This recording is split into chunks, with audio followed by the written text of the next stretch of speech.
এই দেখ বোন, মা কি সুন্দর করে পিঠে বানিয়েছে আমাদের জন্য। আমি ওখান থেকে কটা নিয়ে আসলাম, তাড়াতাড়ি খেয়ে দেখ তো কেমন হয়েছে। মা এখনো আরো অনেক পিঠে বানাচ্ছে, তাড়াতাড়ি করে এখনই সব খাওয়া শুরু করে দি, না হলে আমরা তো আর খেয়ে শেষই করতে পারবো না।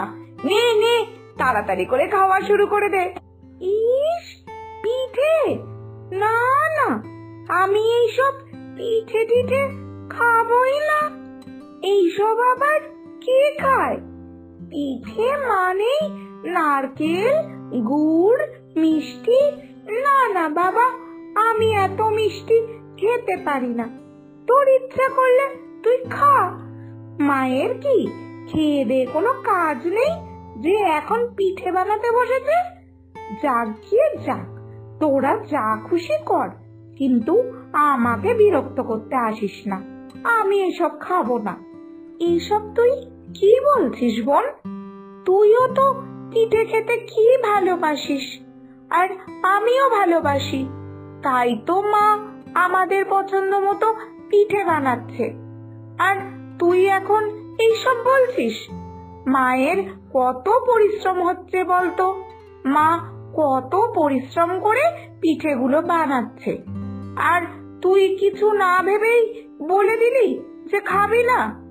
এটা এটা মা জানলে কতটা কষ্ট পাবে তুই বুঝতে পারছিস না? এই শুরু হয়ে গেল তোদের ন্যাকামো। আচ্ছা ঠিক আছে, পিঠের থালাটা এখানেই রেখে যা, আমি সময় মতো খেয়ে নেব। ও কারণে এত বক বক শুনতে আমার ভালো লাগে না। আর হ্যাঁ, আমি কিন্তু আর পিঠে খাবো না, এখানে যা আছে এটাই। তারপর মা আর কত পিঠে বানাচ্ছে না বানাচ্ছে ওগুলো কে খাবে এইসব আমি জানি না। আর মাকেও বলে দিবি আমাকে যাতে পিঠে খাওয়া নিয়ে আর বিরক্ত করতে না আসে, এই বলে দিলাম।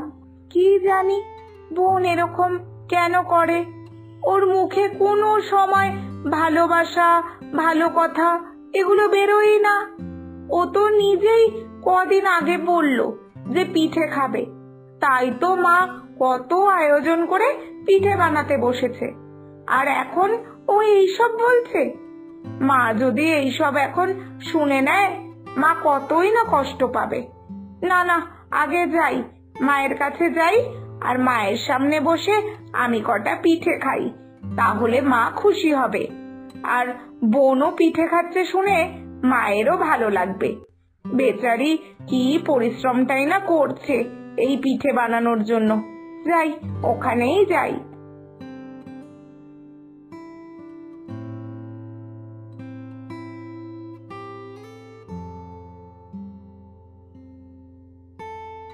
আরে বাহ, মা পিঠেটা তো অসাধারণ বানিয়েছে।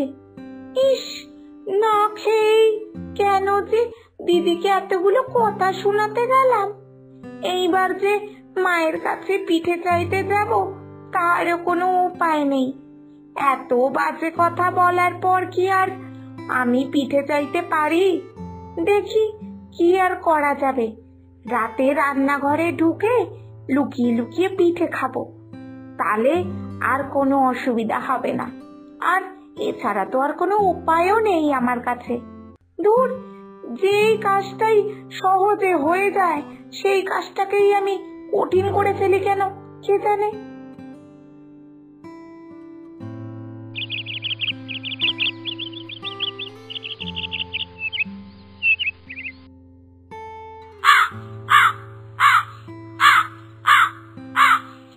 আয় মনা, তোর মাথায় তেল লাগিয়ে দি। তুই না কবে থেকে বলছিলিস তোর খুব চুল পড়ছে, তাই আমি মেথি আর নারকেলের তেল গরম করে এনেছি। এইটা ভালো করে মাথায় লাগাতে পারলে আর চুল পড়বে না। আর দেখবি চুল যেমন একদম ঘন হবে তেমন লম্বাও হবে। ইস, এইসব তুমি যে কি বলো না মা, এই নারকেল তেল মেথি এইসব এখন কেউ মাথায় লাগায় নাকি? ছি, এইসব লাগালেই এখন আমার চুল চিপচিপ করবে। না না, আমি এসব লাগাবো না। আমার চুল ঝরছে, সেই সব আমি বুঝে নেব। তোমাকে এবার এইসব করতে হবে না। তুমি বরং এই তেলটা তোমার মাথায় লাগাও, তাহলে যদি তোমার একটু বুদ্ধি হয়। ও মা, তুমি যে বলেছিলে আজকে কি একটা উপকারী তেল বানাবে, যেটা মাথায় লাগালে নাকি চুল কম ঝরবে আর চুল তাড়াতাড়ি বড়ও হয়ে যাবে। কই, বানিয়েছো ওই তেলটা? তাহলে দাও না মা, তাড়াতাড়ি দাও, আমার মাথায় লাগিয়ে দাও তো।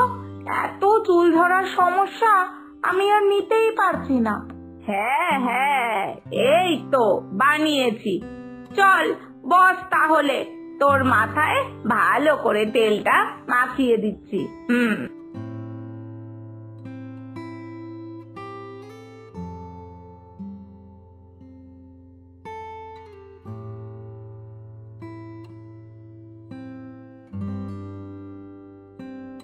এটা নারকেলের তেলের সাথে মেথি ফুটিয়ে এনেছি, দেখবি। এই তেলটা লাগাচ্ছি তো কি সুন্দর উপকারটা পাস। আজকে সারা দিন এই তেলটা মাথায় রেখে দিবি, বুঝলি? তারপরে কাল সকালে শ্যাম্পু করে ধুয়ে ফেলবি। এরকম কয়েক সপ্তাহ করে দেখ, খুব উপকার পাবি। হ্যাঁ মা, আমিও সেদিন একটা বইতে পড়েছিলাম মেথি, নারকেল তেল, তারপরে ওই কি যেন, হ্যাঁ হ্যাঁ, ওই কেশুতি পাতা না কি যেন বলে, এইগুলো লাগালে নাকি চুল খুব ভালো হয়। যাই হোক, আমার তোমার বানানো এই তেলে খুব বিশ্বাস আছে। আমি জানি এবার আমার চুল খুব তাড়াতাড়ি বড়ও হয়ে যাবে আর বেশ ঘন হবে।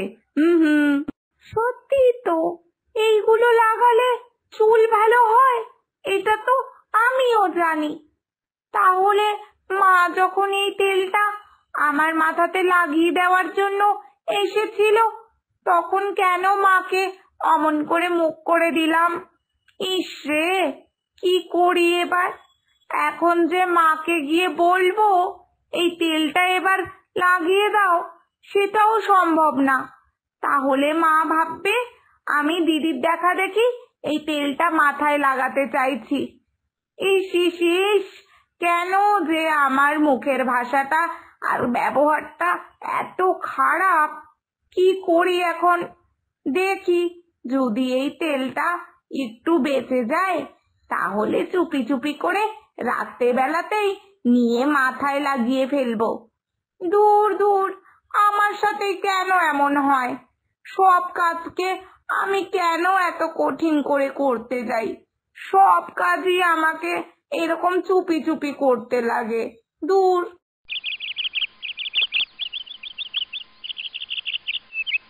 এই দেখ মনা, আমি কাঁচা হলুদের সাথে দুধের স্বর মিশিয়ে এনেছি।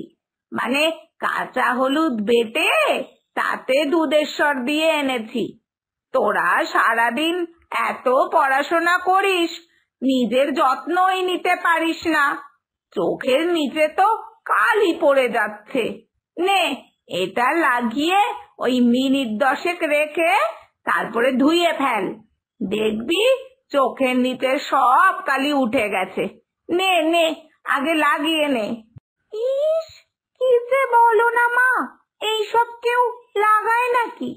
তোমার যত সব পুরোনো দিনের হাবি জাবি বুদ্ধি, এইসব তুমি লাগিয়ে বসে থাকো। তুমি জানো এখন কত দামি দামি ভালো ক্রিম বেরিয়েছে চোখের তলায় কালি তোলার জন্য?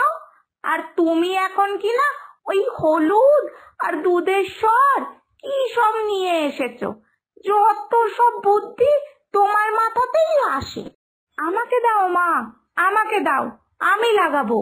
দুধের স্বর আর হলুদের থেকে ভালো তো আর কিছু হতেই পারে না এই চোখের কালি দূর করার জন্য। তার উপরে শিল্পীদির বিয়েও তো আসছে, পরশুদিনই বিয়ে। এখন থেকে যদি নিজের একটু যত্ন না করি তাহলে শিল্পীদের বিয়েতে একটুও মন খুলে সাজতে পারবো না। দাও মা, দাও, এটাই লাগিয়ে নি। ইস, যা অল্প আছে, ভাগ্যিস বোন লাগাচ্ছে না, এটা তো পুরোটা আমারই লেগে যাবে।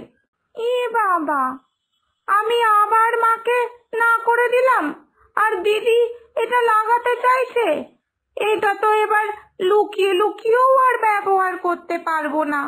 দিদি তো বলছে নাকি যা আছে সব দিদিরই লেগে যাবে। ইস, কি করি আবার, চোখের তলায় যা কালি পড়েছে, এটা তোলার জন্য অত দামি ক্রিম তো আমি কিনতেই পারবো না। তাই মা যা বানিয়ে দিয়েছিল ওটাই আমার লাগানো উচিত ছিল। ইস, বুদ্ধিমানের মতো বুদ্ধি আমার কেন নেই? শিল্পীদের বিয়েতে যাওয়ার আগে আর চোখের কালি তুলতে পারবো না। দূর দূর। বুঝলি মনা, ছোটটা তো আমার কোনো কথাই শুনতে চায় না, সব সময় আমায় মুখ করে। তাই ওর জন্য ভাবছি আর কিছুই করে লাভ নেই। তুই বরং আমার কথা শুনে চল, দেখবি তোর সব ভালো হবে। আমি তোকে আরেকটা জিনিস বানিয়ে দেব শিল্পীর বিয়ের আগে, একবার ব্যবহার করে দেখবি কিরকম উপকার পাস। এই এই না মা, তুমি যেমন ভাবছো তেমন কিছুই না। তুমি আমাকেও বানিয়ে দাও, আমিও লাগাবো। আর আর ওই যে কাঁচা হলুদ দিয়ে দুধের সর দিয়ে কি একটা বানিয়ে দিলে দিদিকে, দিদি তো বলছে ওটা দিদির একারই সব লেগে যাবে। তাহলে আমাকেও আর একটু বানিয়ে দাও, আমিও একটু চোখের কালিটা তুলি। আমাকেও তো শিল্পীদের বিয়েতে যেতে হবে নাকি? না মা, একদম ওকে এগুলো কিচ্ছু বানিয়ে দেবে না। ও সব সময় সবাইকে মুখ করে আর পরে আবার লুকিয়ে লুকিয়ে সেটা ব্যবহার করে। মনের মধ্যে তো কারোর জন্য কোনো কৃতজ্ঞতা নেই, উপরন্তু সবাইকে সারাক্ষণ শুধু বাজে কথা বলছে, মুখ করছে। একদম ওকে কিছু বানিয়ে দিবা না। এই এইসব তুই কি বলছিস দিদি? আমি মানছি আমি সবার সাথে বাজে ব্যবহার করি, কিন্তু লুকিয়ে লুকিয়ে সব ব্যবহার করি এটা তোকে কে বললো? হ্যাঁ, তুই কি দেখেছিস নাকি আমাকে কোনো জিনিস লুকিয়ে লুকিয়ে ব্যবহার করতে? হ্যাঁ, দেখেছি তো, সেই দিনই তো তুই এরকম করলি। প্রথমে আমি যেই বললাম মা পিঠে বানিয়েছে এগুলো খেয়ে নে, তখন আমাকে কত মুখ করলি। আবার তারপরে রাতে বেলা লুকিয়ে লুকিয়ে গিয়ে সব পিঠে খেয়ে নিয়েছিস। এটা কি আমরা জানি না ভেবেছিস? আবার ওই 2 দিন আগে যখন মা ওই মেথি আর নারকেলের তেলটা আমাদের জন্য নিয়ে আসলো, তখনও তুই মাকে মুখ করলি এইসব তেল নাকি এখনকার দিনে কেউ লাগায় না, এই সেই বলে। কিন্তু আবার রাত্রেবেলা লুকিয়ে লুকিয়ে ওই জুইটুকু তেল বেঁচেছিল সবটা মাথায় লাগিয়ে নিলি। তুই কি ভাবছিস আমরা কিচ্ছু বুঝি না? তুই এরকম সব সময় করিস, সব সময়। আর তুই এরকম সব সময় করিস, এমনকি আজকেও করলি। এই তো দেখ না, প্রথমে মাকে মুখ করলি, পরে আবার নিজেই মায়ের থেকে চাইছিস এইটা বানিয়ে দাও, ওটা বানিয়ে দাও। কেন করিস তুই সব সময় এরকম? তোর মুখের ভাষা এত বাজে কেন? আমি কিন্তু বলে দিলাম বোন, মুখের ভাষা ঠিক কর, না হলে কিন্তু খুব বিপদে পড়বি। কথায় কথায় বাজে ব্যবহার করা এইসব বন্ধ কর। আমি আর মা এইসব সহ্য করে নিচ্ছি মানে সবাই সহ্য করবে তা কিন্তু না। অন্যরা কিন্তু তোর এই বাজে ব্যবহার কেউ সহ্য করবে না, তখন কিন্তু তোর খুব বিপদ হবে, বলে রাখলাম। সত্যি তো, দিদি তো ঠিক কথাই বলেছে। আমার ব্যবহার যেমন খারাপ, মুখের ভাষাও তেমন খারাপ। এর জন্যই আমার সাথে কেউ মিশতে চায় না, কথাও বলতে চায় না। না, এটা মোটেও ঠিক না। আমি বুঝতে পারি আমার ব্যবহার খারাপ, তাও আমি নিজেকে শুধরাই না। না না, এবার আমাকে আমার ব্যবহারটা পাল্টাতেই হবে, পাল্টাতে হবেই।